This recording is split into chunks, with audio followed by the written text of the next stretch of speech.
ஈவேரா தமிழ் மொழிய காட்டுமிராண்டி மொழின்னு சொல்லி இருக்கிறாரேன்னு கேட்டதுக்கு போன வாரம் என்ன சொன்ன? தமிழ் மொழி காட்டுமிராண்டி பாஷை, காட்டுமிராண்டியா தெரிஞ்ச ஆதிவாசிகள் கூட யூஸ் பண்ண பாஷை அப்படின்னு சொல்லிருப்பாரு. காட்டுமிராண்டி காலத்துல இருந்து பேசப்படுகின்ற மொழி என்ற பொருள்ல சொன்னாராம். அத நாம தான் தப்பா புரிஞ்சுக்கிட்டோமா? எங்க நீ பேசுனதுக்கு ஆதாரத்தை காட்டு பார்க்கலாம். ஈவேரா எப்ப அப்படி சொன்னாரு? நோண்ட ஆரம்பிச்சுட்டானே. எந்த இடத்துல இப்படி ஒரு விளக்கத்தை அவர் கொடுத்திருக்கிறாரு? எடுத்து காட்டு பார்க்கலாம். அம்புட்டியும் கேக்குறான். அந்த ஆதாரத்தை நான் காட்டுறேன். ஆனா அதுக்கு முன்னாடி அக்காவோட ஒரு பித்தலாட்டத்தை பத்தி ஒரு சின்ன விளக்கத்தை பார்க்கலாமா? ஆஹா சூனா போனா ஒவ்வொருத்தர் இருக்க வேகத்தை பார்த்தோம்னா அவன் அருமை வறுமைக்கு ஆபத்து வந்துடும் போல் இருக்கடா.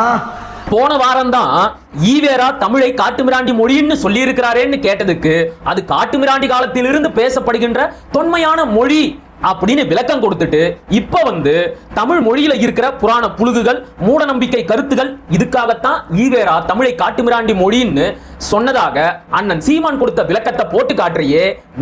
நீ சொன்னதுல முரண்பட்டு நீ சொன்னது பொய் தான் அப்படின்னு வெளிச்சம் போட்டு காட்டிட்ட பாத்தியா? ஐயோ என்ன நானே போட்டு கொடுத்துட்டேனே.